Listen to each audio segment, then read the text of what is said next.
సీతారామరాజు జిల్లా. మైక్ దగ్గర పెట్టుకుంటామా? నమస్తే డిప్యూటీ సీఎం గారు, ఇక్కడ చేసిన అధికారులందరికీ మా యొక్క ధన్యవాదాలయ్యా. మాది అల్లూరు సీతారామరాజు జిల్లా పాడేరు మండలం వంటలమాడు పంచాయతీ నుండి వచ్చామయ్యా. ఉదయం 5 గంటలకు వచ్చాము. మాకు మా ఊర్లో మాకు ఎకరం 72 సెంట్లు ఉందయ్యా. ఎకరం 72 సెంట్లలోని మాకు ఉత్తరం వైపు గ్రామ కంఠం వస్తుందయ్యా. గ్రామ కంఠం నెంబర్ ఏమో అధికారపూర్వకంగా పట్టాస్ వేసి ఇచ్చేసారు సార్. మాజీ సర్పంచ్ గారికి అరకు రమణ గారికి పట్టాస్ వేసి ఇచ్చేసి ఆ భూమినేమో కబ్జా చేసిన అతను ఆ భూమి దగ్గరది మా దగ్గర చూపిస్తున్నారు సార్. గ్రామ కంఠం అనేసి 2 భాగాలుగా చేసి ఒక భాగం అధికారపూర్వకంగా కబ్జా చేసి ఇక్కడ గ్రామ కంఠం ఉందనేసి ఎంఆర్ఓ గారు, సెక్రటరీ గారు, విఆర్ఓ గారు వీళ్ళందరూ మా మీదకి చూపిస్తున్నారు సార్. ఎటువంటి సర్వే రిపోర్ట్ లేకుండానే గ్రామ తీర్మానం చేస్తున్నారు సెక్రటరీ గారు. అలాగే పంచాయతీ నాయకులు ముందుగుంటానే గ్రామ తీర్మానం చేస్తున్నారు సార్. సమాచార హక్కు చట్టము అది సార్ మీ దగ్గర నుండే వచ్చింది సార్. అది ఆ రిపోర్టు గ్రామ కంఠమనే వచ్చింది, కానీ దాన్ని తప్పు పడుతున్నారు సార్ ఎంఆర్ఓ గారు. మరి మాకు పోలీసులతోటి చాలా దాడి చేయించారు సార్. నైటే మాకు 20 మంది పోలీసులతోటి సీఏ గారు వచ్చి మాకు అడ్డుకొని మా ల్యాండ్లోకి వెళ్ళనివ్వకంట నైట్ జేసీపీ తోటి గోతులు తవ్వించారు సార్. మరి మేము మాకు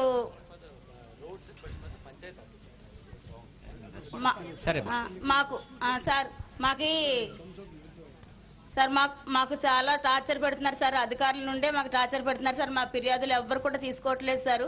నిన్న సొందనకి వెళ్ళాను సార్ ఫిర్యాదు ఇద్దామని. వెళ్తే ఎంఆర్ఓ గారి మీద ఫిర్యాదు ఇద్దామనేసి వెళ్తే అధికారుల మీద ఫిర్యాదులు మేము తీసుకోము, ఇక్కడ మాకు టైప్ చేయొద్దని చెప్పారు సార్ అనేసి అన్నారు సార్. మరి అధికారుల మీద ఫిర్యాదు పెట్టేటప్పుడు మరి మేము ఎవరికి ఇవ్వాలి సార్? ఫిర్యాదు మీకే ఇవ్వాలి సార్. సరేమా, ఓకే. లేదు సార్, మాకు ఇంకా ఉంది సార్. మాకు 2 మగ పిల్లలు ఉన్నారు సార్. వాళ్ళ అమ్మ నాన్న చనిపోయారు. లేదమ్మా, మీరు చెప్పిన విషయాల గురించి ఇప్పుడే గౌరవ ఉప ముఖ్యమంత్రి వారు కూడా చాలా క్లియర్గా మాట్లాడడం జరిగింది. ఇప్పుడు నేను కూడా నా అధికారులతో చర్చ చేసినప్పుడు ఇప్పుడు అధికారులు ఎవరు పట్టించుకోలేదన్నారు కదా. దీనికి సర్వేకి ఇప్పుడు జిల్లాలో ఉంటున్న సర్వేకి టాప్ అధికారి ఏడీ సర్వే. మీ పొలంకి ఏడీ సర్వే గారు వచ్చారా? సర్వే చేశారా? మామూలుగా మనం విలేజ్ సర్వే చేయకుండా మీకు ఎందుకు ఏడీ సర్వే గారు పంపించామంటే మీకు న్యాయం జరగాలి. కింద ఉంటున్న అధికారులు మీ మీద ఏదైనా హెరాస్ చేస్తున్నారా లేదా అని కోసమే టాప్లో ఉంటున్న ఏడీ సర్వే గారు, డిఐఓ అందరినీ పంపించడం జరిగింది. పంపించేసి వాళ్ళు సర్వే రిపోర్టు నేనే స్వయంగా అప్పుడు చూడడం జరిగింది. ఇప్పుడు మీకు మీరు పెట్టిన 28/1 అదే కదా మీ సర్వే నెంబర్ మీరు అడుగుతున్నది. మీరు మీ పట్టాలో ఉన్నది 28/1లో మీరు చెప్పిన 1 ఎకరా 72 సెంట్లు ఉన్నాయి. సరే, గ్రామ కంఠం అది. సో మీరు గ్రామ కంఠంని అంటే మీరు మీ దానికి ఆనుకుండా ఉన్న ప్రైవేట్ ల్యాండ్లు 2 కూడా కొలవడం జరిగింది, అంతే కదా? జరిగి దాంట్లో డిమార్కేషన్ రిపోర్టులో ఇప్పుడు నాట్ ఓన్లీ బల్లే సర్వేర్ మాత్రం కాదు, ఏడీ సర్వేర్ గారు కూడా వాళ్ళు ఏం కన్ఫర్మ్ చేస్తున్నారంటే ఇది గ్రామ కంఠమే అని కన్ఫర్మ్ చేస్తున్నారు. అంటే మనకు ఉంటున్న రెవెన్యూ రికార్డ్స్లో ఏముంటాయో అది ఫీల్డ్లో వెళ్ళి కొలవడమే మన సర్వే రిపోర్ట్ అంటున్నాం. సో అది మన సర్వే రిపోర్టు ప్రకారము అది గ్రామ కంఠంని వాళ్ళు మనకి రిపోర్ట్ చేయడం జరిగింది. అన్ని అధికారులు కూడా ఇవ్వడం జరిగింది సార్. మీకు ఫిర్యాదు చేశాను సార్. ఫిర్యాదు చేస్తే మాకు 4 దిక్కులు కరెక్ట్ గా నోటీసులతోటి ఇవ్వండి సార్ అనేసి అన్నాం. అంటే వీళ్ళు ఎటువంటి నోటీసులు జారీ చేయకంటానా దౌర్జన్యంగా ల్యాండ్ లోకి వచ్చి హెరాస్మెంట్ చేశారు సార్. హెరాస్మెంట్ చేశారు సార్. ఇప్పటికైనా సర్వే రిపోర్ట్ లేదు సార్ వాళ్ళ దగ్గర. లేదమ్మా, వాళ్ళు పెట్టిన రిపోర్ట్స్ నేను చూశాను మీరు చెప్పిన తర్వాత.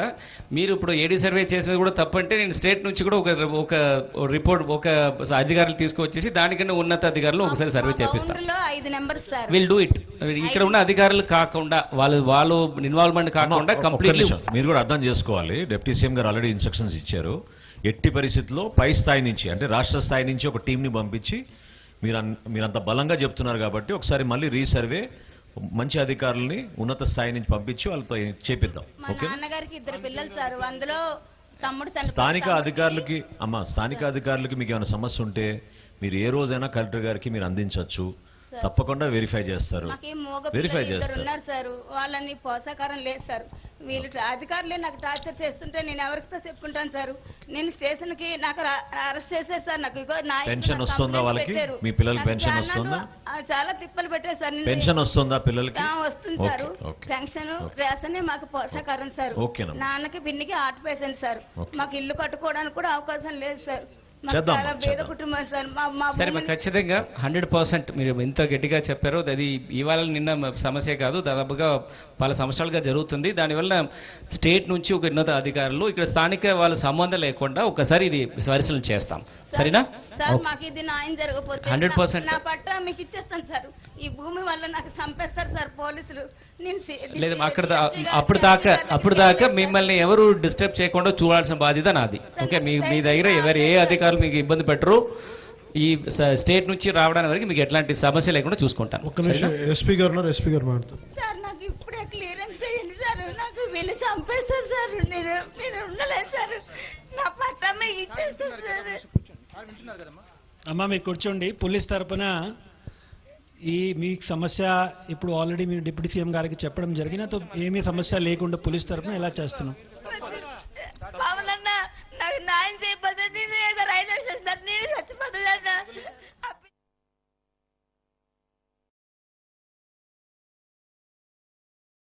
ఉండండి అమ్మా, కూర్చోబెట్టండి, కూర్చో. అమ్మా ఇందాక వినండి, ఒక్క నిమిషం ఉండండి. మీరు ఎంతకాలం జరుగుతుందమ్మా ఈ గొడవ? 15 నుంచి కదా. మరి పోయిన ప్రభుత్వంలో మీరు ఎప్పుడు ఇలా ఇంత ధైర్యంగా రాగలిగారా కదా? అలా కదా, వినండి. మీరు పైన ఒకసారి పైన కూర్చోండి. మీరు ఇలా చేస్తే సమస్య పరిష్కారం రాదు. పైన కూర్చోండి. మీరు ఇందాక రోడ్డు మీద అలా అడిగితేనే కదా మిమ్మల్ని ఇక్కడ దాకా కూర్చోబెట్టాను. వినాలి కదా ఫస్ట్. ఇంతమంది జిల్లా ఉన్నతాధికారులు ఇంతమంది వచ్చి మాట్లాడితే మీరు అసలు మీకు ఇంత ధైర్యం, ఇంత బలంగా మాట్లాడగలిగే శక్తి గత కాలంలో వైసీపీ ప్రభుత్వం ఎప్పుడు ఇచ్చిందమ్మా మీకు? మీరు ఒకసారి ఆలోచించండి కదా. మరి కదా, వినండి వినండి, మరి వినాలి కదా, వినాలి కదా. నేను ఇప్పుడు ఇన్ని కోట్ల మంది జనాభాని నేను ఒక్కనే రోజు తీయలేను కదా. ఉన్న అధికారులందరికీ చెప్పాలి కదా. ఇంతమంది ఉన్నత అధికారులు ఇస్తున్నారు కదా మీ అందరికీ మాట. అసలు వైసీపీ పాలనలో మీకు ఎప్పుడన్నా సరే, మొన్న కూడా ఈ మన అరకు కానీ పాడేరు కానీ ఎమ్మెల్యేస్ వైసీపీ ప్రభుత్వాలే కదమ్మా. ఎమ్మెల్యే కూడా రాలేదు కదా. మీ స్థానిక ప్రతినిధి కదమ్మా మొట్టమొదటి మీ అందరికీ ప్రాతినిధ్యం వహించాల్సింది. మీరు ఇంత ధైర్యంగా చెప్పుకోగలరా? ఇంత బాధను వ్యక్తపరచగలరా? మేము ఇంతమంది భరోసా ఉన్నప్పుడు నన్ను ఎవరూ రక్షించలేరు అని అంటాం, అది కూడా భావ్యం కాదు కదా. అలా అలా అలా ఎలా అంటారు? కరెక్టే. కానీ మేము ఇంతమంది, కలెక్టర్ గారు, మంత్రివారి ఉన్నారు, ప్రిన్సిపల్ సెక్రటరీస్ ఉన్నారు, అక్కడ ఎస్పీ గారు ఉన్నారు, ఇంతమంది చెప్తున్నప్పుడు మీరు వినాలి కదా. మీరు ఇది కూడా వినాలి కదా. మీరు విని మీ కొంతకాలం న్యాయం జరగనప్పుడు అప్పుడు మాట్లాడదాం. ఈ లోపు మీరు కూర్చోబెట్టి మీరు ఇంకొక స్థాయికి తీసుకెళ్ళిపోతే సమస్యకు పరిష్కారం జరగదు. మీ సమస్యకు పరిష్కారం జరగాలా లేదా? నా సమస్యకు పరిష్కారం జరగాలంటే కూర్చోబెట్టి నేను చేయించడానికే కదా ఇంత దూరం ఎవరు వచ్చారు? ఇప్పుడు దాకా రోడ్డు కూడా రాలేదు కదా ఇప్పుడు దాకా. మీరు చెప్పాలి కాదమ్మా. వినండి, ఫస్ట్ వినండి. మీరు ఓటేసిన ఎమ్మెల్యే ఈ రోజు దాకా ఈ గ్రామంలోకి అడుగు పెట్టలేదు. ఎందుకంటే రోడ్డు కూడా వేయించలేకపోయారు వాళ్ళు.